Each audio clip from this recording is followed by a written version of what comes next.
오늘 이 말씀 가지고 어떤 마음의 자세로 우리가 일해야 합니까? 라는 제목을 가지고 은혜를 나누기를 원합니다. 9월달은 우리가 봉사의 달입니다. 또 내일 모레는 민족의 명절인 추석을 맞이하게 됩니다. 우리가 비록 지역사회에 발생한 코로나19 환자로 말미암아서 영상으로 비대면으로 예배를 하지만 하나님께서 이 예배를 기뻐 받으실 줄로 믿습니다. 우리가 추석이나 명절 이후에 늘상 우리 입술 가운데 회자되는 말이 명절 증후군이다라는 말입니다. 명절 증후군은 명절 전후로 해서 육체적인 피로와 정신적인 스트레스에 시달리는 것을 명절 증후군이라 그렇게 얘기합니다. 예전에는 주부들이 비록 이제 명절 증후군에 시달렸다면 요즘에는 이제 그 명절 증후군에 시달린 사람들의 폭이 훨씬 더 넓어졌습니다. 예를 들면은 장가가지 못한 자녀들, 시집 장가가지 못한 자녀들, 취직하지 못한 자녀들, 또 이제 공부하는 학생들, 또 명절 증후군에 시달린다는 것입니다. 그리고 또한 일을 하다 보면 번아웃이라는 이 말을 우리가 곧잘 듣는데, 번아웃이라는 그 말은 이제 다 타버렸다라는 말입니다. 그러니까 성공적으로 관리되지 못한 어떤 만성적인 스트레스를 번아웃이라 그렇게 얘기합니다. 주로 이제 특징을 보면 에너지에 소진된 느낌을 받고 일에 대한 심리적인 괴리감이나 일에 대한 부정적인 감정의 증가, 또 업무 효율의 저하 등이 이제 번아웃의 증후군으로 나타납니다. 근데 문제는 뭐냐면 사람이 그 일을 대하는 태도에 달려 있는 것 같아요. 그 일을 정말 기쁨으로 하느냐, 억지로 하느냐 하는 것입니다.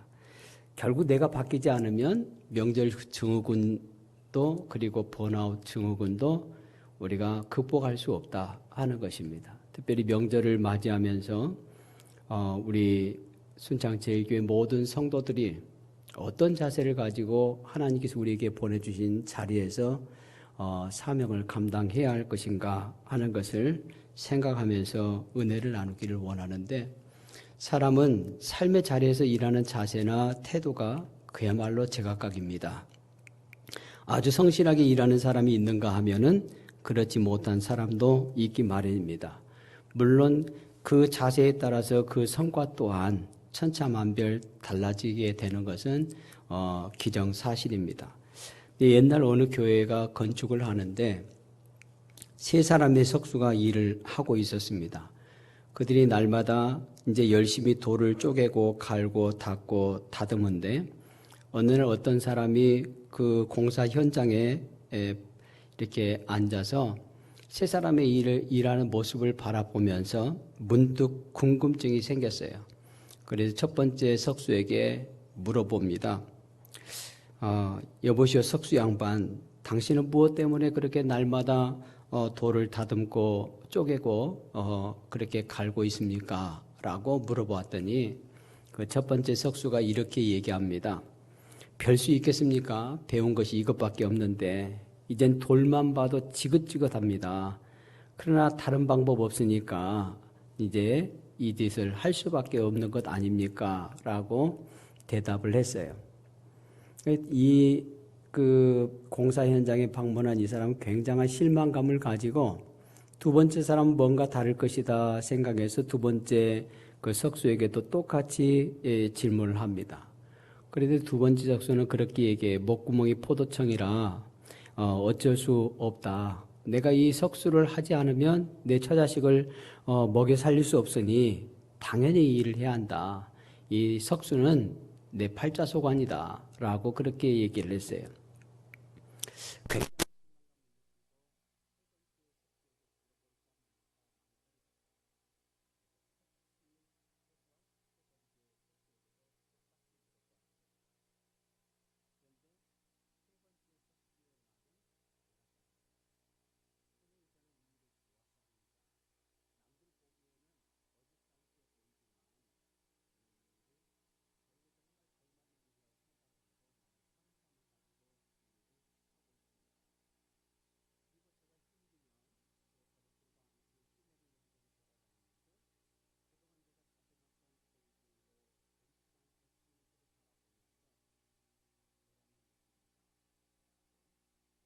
얘기했다는 거예요. 나는 정말 이 일이 좋아서 합니다. 라고 말했다는 거예요.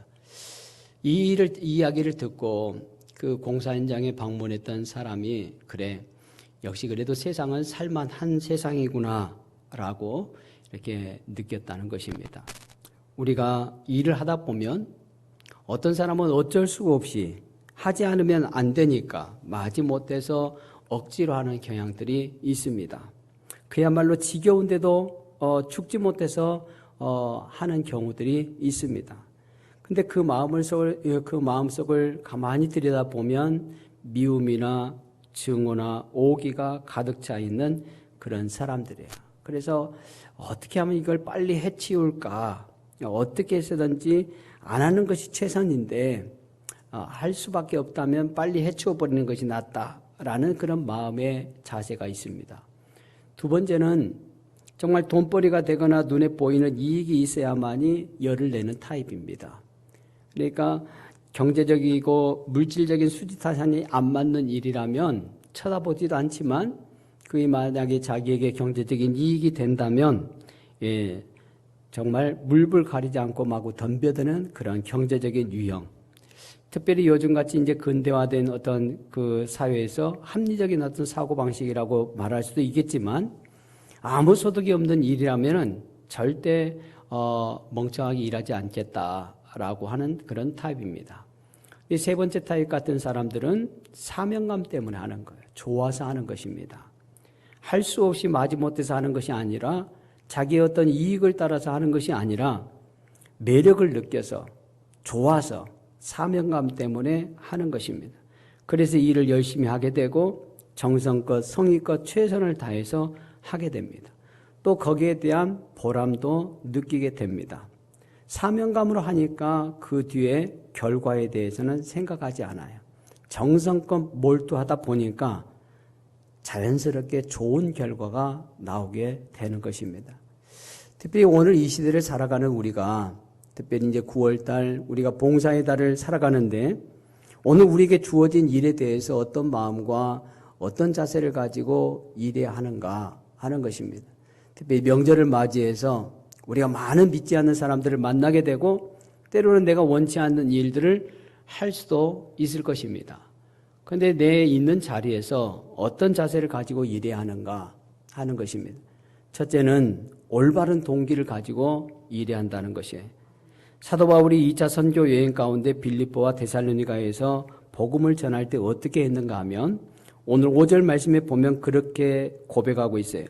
너희도 알거니와 우리가 아무 때에도 아첨한 말이나 탐심의 탄을 쓰지 아니한 것을 하나님이 증언하시느니라. 또한 우리는 너희에게서든지 다른 이에게서든지 사람에게서는 영광을 구하지 아니하노라 그렇게 얘기합니다. 한마디로 얘기하면 전도자로서 청렴했다 하는 거예요. 말에서나 행동에서 깨끗했다는 거예요. 사람의 칭찬을 받고 인기를 얻기 위해서 아첨하는 말로 하지 않았다. 사람 보고 하지 않았다라는 것입니다. 불순한 동기로 그 탐심의 탈을 쓰지 않았다라고 얘기해요. 이 모든 일에 하나님이 증인이 되신다라고 말합니다. 누구든지 사람에게서 영광을 구하게 되면 사람의 비유를 맞출 수밖에 없고 그리고 그 맞추기 위해서 좋은 말로 아첨을 할 수밖에 없습니다. 그렇지만 바울은 오로지 하나님의 복음만을 진솔하게 전하려고 했다는 거야. 그래서 하나님께서 자기에게 위임하신 일에 있어서 사람에게서는 영광을 구하지 아니하겠다라고 그렇게 말합니다. 오늘 우리가 이 땅에 살아가면서 많은 일들을 감당하게 되는데 정말 하나님 앞에서 내가 위임받은 일이 무엇인가, 내가 부르심 받은 일이 무엇인가를 깨달아야 해요. 많은 사람들이 부르심, 위임받은 일이라고 생각하면 목회자들이나 받는 것으로 그렇게 착각을 합니다. 소명이라는 거예요. 근데 종교개혁자 칼빈은 소명에 대해서, 부르심에 대해서 그렇게 얘기해요. 우리가 가진 바 직업이나 행하는 일들이 모두가 다 소명이다. 부르심이다. 하나님께서 내게 위탁하신 일이다. 라는 것입니다. 그러니까 이 일을 통해서 오늘 하나님의 나라를 이루어가고 하나님의 일을 섬겨 나가는 거예요. 내가 하는 모든 일들, 그 모든 일이 하나님께서 내게 맡겨주신 일이다 하는 거예요. 미국의 이제 민주화 운동에 이제 또 흑인 그 독립 가운데 인권 가운데 아주 귀한 역할을 감당하신 분이 이제 마틴 루터 킹 목사님입니다. 그 목사님이 어느 날 이렇게 길을 가는데 어떤 흑인이 청소부가 이렇게 막 투덜대면서 청소를 하고 있는 거예요.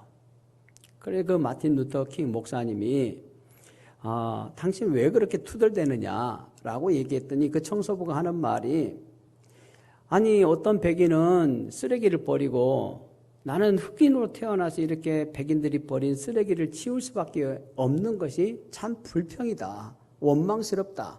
라고 그렇게 얘기를 했어요. 그때 마틴 루터 킹 목사님이 그런 얘기를 했습니다.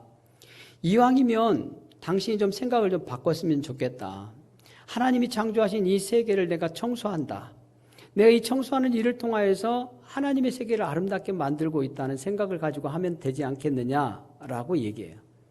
그러면서 뭐라고 얘기하는가 하면 당신이 청소할 때, 빗자루를 쓸 때 마치 그 베토벤이 피아노를 연주하듯이 그리고 유명한 그 조각가가 그 조각 작품을 조각하는 것 같이 그렇게 할 수 없겠느냐라고 얘기해요. 오늘 우리가 이 땅에 살면서 똑같은 일을 감당하지만 과연 하나님이 나를 부르신 일이 무엇인가? 어떤 사람은 정말 어쩔 수 없이 청소부와 같은 험한 일을 하면서 살아갈 수밖에 없는 사람도 있을 겁니다. 정말 마지못해서 어떤 일을 감당할 수밖에 없는 그런 처지에 있는 사람들도 있을 것입니다. 그러나 내가 어떤 처지에 있든지 간에 내가 어떤 일을 감당하든지 간에 그것은 하나님께서 내게 위임하신 일이에요. 하나님께서 나를 통해서 이루고자 원하시는 일이라는 거예요. 그것이 비록 사람들이 보기에는 험한 일이고 굳은 일이고 정말 못마땅한 일이지만 하나님께서는 그것을 통해서 영광 받으시기를 원하십니다. 오늘 우리가 이 땅에 살면서 정말 무슨 일을 하든지 간에 그래 이 일을 통해서 하나님은 하나님의 일을 하고 계시는구나 라는 생각을 가지고 할 수 있기를 바랍니다. 오늘 우리가 어떤 자리로 하나님 앞에 부름 받았든지 학생이면 오늘도 이제 영상으로 예배드릴 때 학생들도 같이 예배드릴 것인데 학생이면 학생답게 학생으로서 공부에 최선을 다해야 합니다. 남편은 남편으로 어머니는 어머니로 또 직장인은 직장인으로 하나님께서 내게 부여해 주신 일들에 대해서 정말 바울처럼 아첨이나 그리고 탐심으로 사람의 영광을 구하기 위해서가 아니라 이 일을 통해서 영광 받으시는 하나님 앞에 기쁨으로 나아갈 수 있기를 바랍니다. 사람 중에 높임을 받는 그것은 하나님 앞에 미움을 받는 그것이라 라고 그렇게 누가복음 16장 15절에 말씀하시는데 혹시나 사람의 영광을 취하기 위해서 일할 때 정말 내가 하나님의 영광을 그르칠 수도 있겠구나라는 생각을 가져야 합니다. 그래서 우리는 사도 바울처럼 하나님께서 맡겨주신 일 정말 하나님 앞에 영광을 구하고 하나님의 영광을 구하고 하나님을 기쁘시게 하면서 사람의 영광을 구하지 않는 믿음의 자세를 가지고 일할 수 있기를 바랍니다. 사도 바울은 그 당시에 많은 철학이 이제 유행했던 그 헬라 전역을 다니면서 순회하는 그 강사들이 있었어요. 교사들이 있었습니다. 근데 이 사람들은 이제 당시의 어떤 지식 또 철학을 전했는데 이 사람들은 사람의 유익을 구하는 것이 아니었습니다. 결국에는 지식을 팔고 있었기 때문에 더 많은 수입을 얻기 위해서 부정한 방법을 가지고 사용하기도 했습니다. 간사한 방법을 가지고 사람을 속이기도 하고 자기 이름을 높였습니다. 아첨하는 말도 하고 거짓말하는 말도 하고 사람들의 마음을 도둑질하여서 인기와 돈과 성적인 유혹까지 서슴지 않았던 그런 사람들이 있었습니다. 그 많은 상처가 있던 곳이 데살로니가예요. 근데 데살로니가에서 처음에 사도 바울이 일할 때 사도 바울에게도 똑같은 비난이 쏟아졌습니다. 사도 바울도 똑같은 사람이다. 이 사람도 옛날 우리를 거쳐갔던 많은 거짓 선지자들처럼 거짓 교사들처럼 우리에게 와서 무슨 이상한 진리라고 얘기하는데 똑같은 사람이다 라고 취급을 했어요. 굉장히 당시 당시 순회 교사들이 지적이고 또 말을 잘하고 세련되고 고상한 말을 하지만 나중에 보니까 다 자기 이익을 취하는 것이었다라는 거예요. 그런데 사도 바울도 와서 진리라고 얘기하는데 이 사람도 결국에는 똑같은 사람 아닌가라는 그런 취급을 받았습니다. 근데 사도 바울은 그들 앞에서 그렇게 얘기하는 거예요. 내가 사람의 영광을 구하는 것이라면 이게 잘못된 것이다. 내가 사람의 영광을 구하면 당신들에게 아첨하고 탐심의 말을 하고 거짓말을 하고 교묘한 말을 할 것이지만 나는 하나님의 영광을 위해서 하나님을 기쁘시게 하기 위해서 진리의 말씀을 전한다라는 거예요. 특별히 나는 당신들 앞에서 사람들 앞에서 인정받을 필요가 없다는 거예요.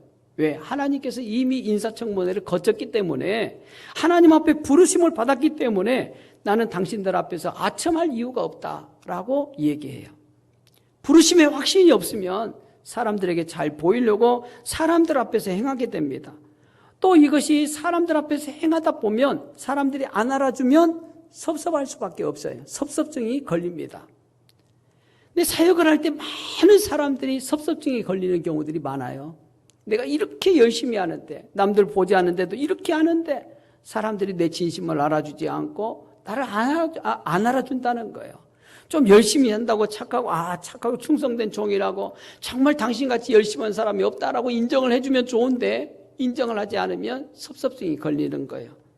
결국 그 모든 것이 뭐냐면 사람 보고 하는 거예요.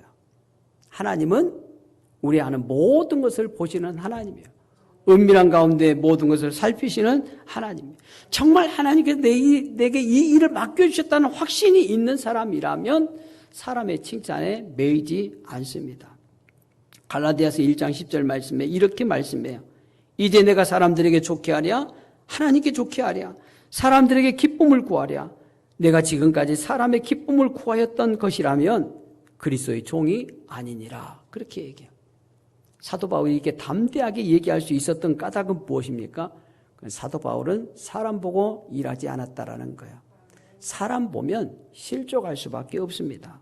사람의 칭찬과 인정은 정확하지도 않고 또 변덕이 많은 것도 알아요.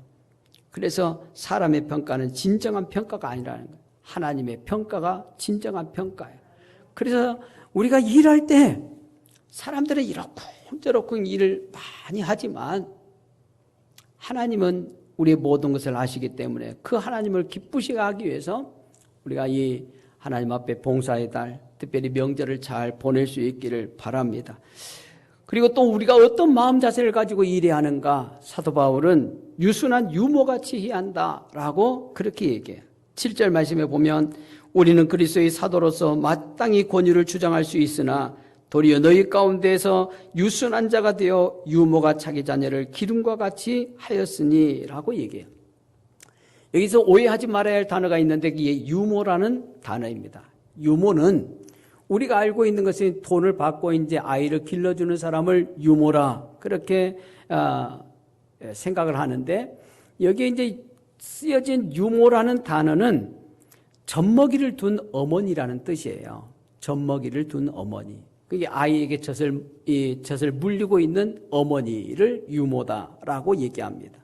그러니까 젖먹이를 둔 어머니가 아이를 기를 때 어떻게 하는가 하는 것입니다. 유순한 어머니가 된다는 거예요. 유순하다라는 것은 이제 온유하다라는 거예요. 저는 젖을 물려보지 못한 남자예요. 그런데 가끔가다 이렇게 젖을 물리는 어머니들을 보면 아기들이 이가 날 때쯤까지 우리가 젖을 먹이잖아요. 그럼 젖을 물리다 보면 애들이 엄마 젖꼭지를 꽉 깨물어요. 그러면 어떻게 해요? 이놈의 새끼 젖을 줬더니 나를 깨문다고 때립니까? 아파도요. 그냥 그것조차도 깨무는 것조차도 아픔조차도 그냥 기뻐요. 이마만큼 컸구나라는 거예요. 유모가 아니고 만약에 젖동량 하는 사람이었으면 어떻게 됐을지 몰라요. 근데 그런 아픔도 수고로움도 젖을 먹이다 보면은 옛날에 어머니들이 다 좌골 신경통이 걸리고 왼쪽이 안 좋든지 오른쪽이 안 좋든지 애기들 키우다 보면 이렇게 여러 가지 몸살도 나고 그래요. 그런데도 불구하고 사도 바울은 성도들을 대하는 데 있어서 자기가 하는 일에 대해서 유순한 유모같이 해야 한다라고 얘기합니다. 뭐입니까? 세심한 배려의 마음, 그리고 소통하는 마음, 어린아이와 같이 그렇게 그런 마음을 가지고 아이를 기르고 자기 일을 감당했다라는 거예요. 사도 바울은 데살로니가 교회에 설 때에 정말 사도로서 권위를 가지고 교회에 설 수 있었어요. 무엇보다도 사도 바울은 자기가 사도로 부름받은 확신이 있었습니다. 제자 공동체에 속한 사람은 아니지만 하나님께서 직접 자기를 불러서 이방인의 사도로 부르신 확신이 있었어요. 그리고 그 사도권에 대해서 누구든지 침범을 할 때 그 자기의 어떤 하나님의 부르심에 대한 강력한 어떤 소명의식이 있었습니다. 그런데 사도 바울은 그 하나님의 부름받은 사자로 강하고 딱딱한 어떤 사도의 권위를 가지고 데살로니가 교회에 나간 것이 아니에요. 대신에 유순한 유모같이 되어서 자기에게 맡겨진 사람들을 돌봤다라고 얘기합니다. 이게 꼭 어떤 것이 좋다라는 말은 하지 않아요. 할 수도 없어요. 어떤 때는 정말 아버지의 권한, 아버지의 어떤 그 권위와 같은 권위를 가지고 대할 수도 있겠지만 사도 바울은 데살로니가 교회에 갈 때 자기는 유순한 유모같이 대했다라고 그렇게 얘기합니다. 근데 이것이 시사하는 바가 크다는 거예요. 왜냐하면 우리가 사도행전을 쭉 보면 사도행전 초대교회는 성령이 충만할 때 유무상통하면서 서로 돌아보며 나누었습니다. 박해가 일어나고 핍박을 받았기 때문에 서로를 챙기고 나누어야 했습니다. 약자들이기 때문에 그렇게 해야만 했습니다. 근데 이 모든 것이 사람의 영광을 구하기보다는 하나님의 영광을 구하는 행위였어요. 근데 이 시기에 교회가 오히려 나눔으로 풍요로워지고 영향력도 풍성해졌다는 거예요. 교회가 없는 사람들을 서로 나누고 돌보고 하면서 교회는 더 영향력이 더 세진 거예요. 그러다가 주 313년에 기독교가 공인이 되고 325년에 국교가 되었습니다. 그래서 교회가 힘이 있는 기관이 된 거예요. 그런데 교회가 세상 위에 군림하면서 사람들의 눈치를 보면서 사람의 영광을 구하게 됩니다. 그리고 그때부터 우리는 교회 역사를 중세 암흑기다라고 그렇게 얘기해요. 하나님의 영광을 구할 때는 비록 가난하고 힘이 없었지만 세상에 강력한 영향력을 발휘할 수 있었어요. 근데 기독교가 공인이 되면서 국교가 되면서 많은 사람들이 교회 안에 들어왔지만 오히려 중세를 흑암기라, 암흑기라 그렇게 얘기합니다. 뭘 얘기합니까? 그렇게 그 고난은 세지고 세력은 강해졌는데 하나님의 영광을 구하지 않았다라는 거예요. 오늘날 우리가 많은 사람들이 기독교를 개독교라고 얘기합니다. 목사를 먹사라고 얘기를 합니다. 근데 이런 것들을 바라보면서 참 많은 아픔을 가지고 있어요. 옛날 우리 초대교회, 우리 한국 초기 교회, 이제 많은 선교사들을 통해서 복음이 처음 들어왔을 때 정말 적은 수의 그리스도인이었지만 우리가 3.1운동을 보면 많은 기독교인들이 민족의 지도자로 있게 됩니다.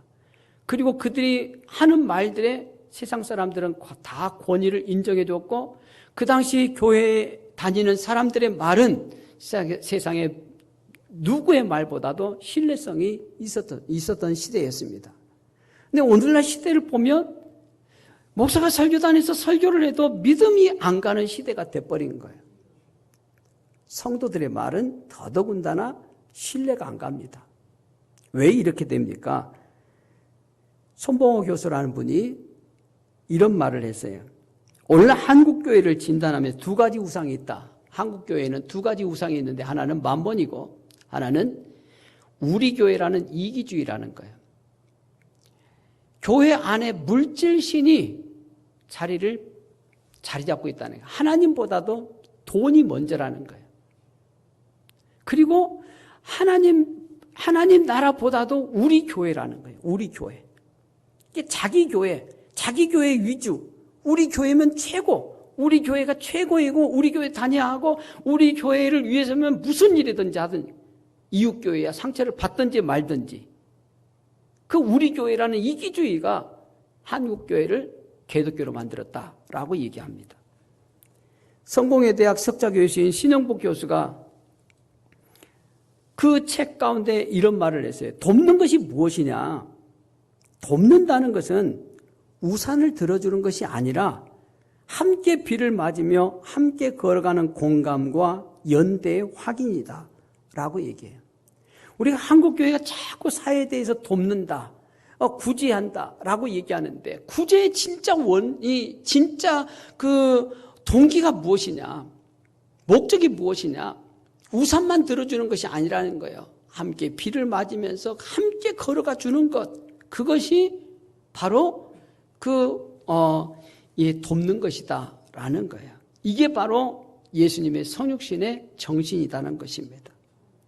사도 바울은 이렇게 얘기합니다. 빌립보서 2장 5절로 8절 말씀에 너희 안에 이 마음을 품으라 곧 그리스도 예수의 마음이니 그는 근본 하나님의 본체시나 하나님과 동등됨을 취할 것으로 여기지 아니하시고 오히려 자기를 비워 종의 형체를 가지사 사람들과 같이 되셨고 사람의 모양으로 나타나사 자기를 낮추시고 죽기까지 복종하셨으니 곧 십자가에 죽으심이라 라고 말씀해요. 우리가 예수님께서 우리와 소통하기 위해서 우리를 살리기 위해서 하나님의 자리를 내어놓으시고 자기를 비워 종의 형체를 가지신 것을 기억해야 합니다. 하늘 영광 버리고 이 땅에 내려오신 것을 기억해야 합니다. 자기를 낮추시고 죽기까지 복종하신 그 십자가의 정신을 기억해야 합니다.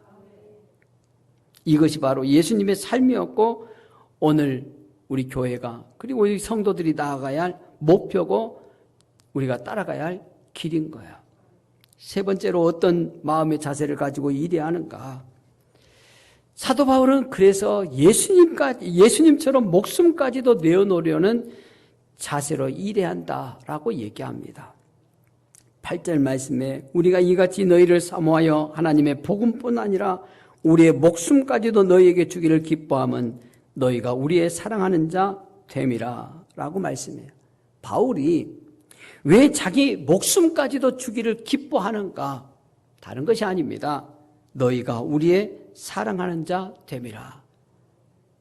그의 보살피는 이 데살로니가 교회가 사랑하는 자이기 때문에 목숨까지도 내어놓는다라는 거예요. 목숨을 건 사랑. 이건 어떻게 가능하느냐? 사랑 때문에 가능한 거예요. 예수님께서 부활하신 후에 그 제자들이 있는 갈릴리 바닷가에 나타나셨습니다.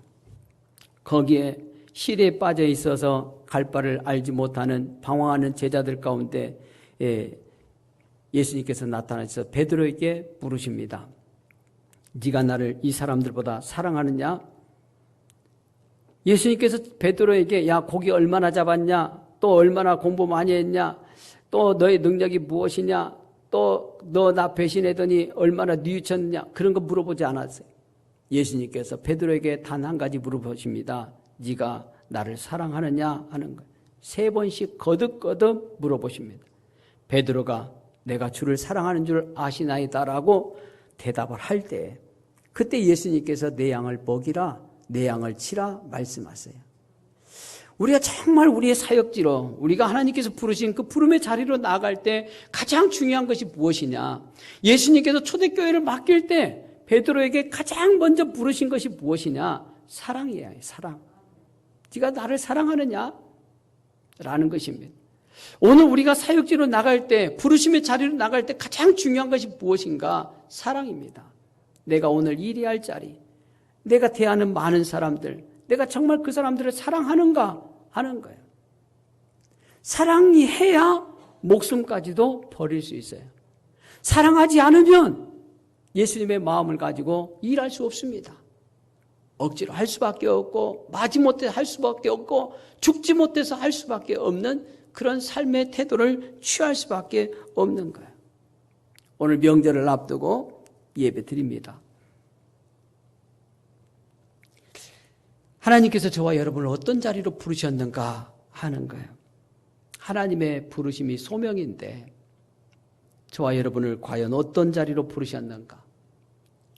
이번 명절에 하나님께서 우리를 설거지통에 부르실 때도 있을 겁니다. 굳은 자리로 부르실 때가 있을 겁니다. 전 부치는 자리로 부를 때도 있고 정말 다른 친척들은 하지도 않는 그런 자리로 하나님이 나를 부르실 때도 있을 것입니다. 또 우리가 교회에서 사명을 감당할 때도 마찬가지예요. 다른 사람들은 다 보기에 좋은 자리, 편한 자리 있는데 나만 굳은 자리에 있다라고 생각될 때도 있을 것입니다. 그러나 부르신 그 자리가 하나님께서 우리를 부르신 자리예요. 우리의 소명의 자리입니다. 정말 우리가 부르신 그 자리에서 하나님을 기쁘시게 하는 일꾼들 될 수 있기를 바랍니다. 우리는 우리의 가족들, 우리의 이웃들, 우리 친척들 가운데 부르심 받은 하나님의 자녀로 본이 되어야 해요. 우리 자신이 정말 하나님을 바라보면서 하나님의 영광을 구하면서 하나님을 기쁘시게 하면서 사도 바울처럼 복음을 전하면서 사람 눈치 보지 아니하고 오직 하나님만을 바라보면 정말 자기를 온전히 희생하고 유모처럼 그리고 하나님 앞에 영원 사랑하는 마음을 가지고 일했던 것처럼 우리도 또한 부르신 그 자리에서 목숨을 내어놓을 정도로 사랑하는 내 가족과 이웃들을 위해서 부르심을 확신하고 유모처럼 유순한 태도를 가지고 일을 할 때 우리의 삶의 자리에서 영광 받으시는 하나님께서 우리를 잘하였다, 착하고 충성된 종이라고 인정하실 것이고 또한 우리의 삶에 정말 하나님의 귀한 면류관을 우리에게 허락해 주실 줄로 믿습니다.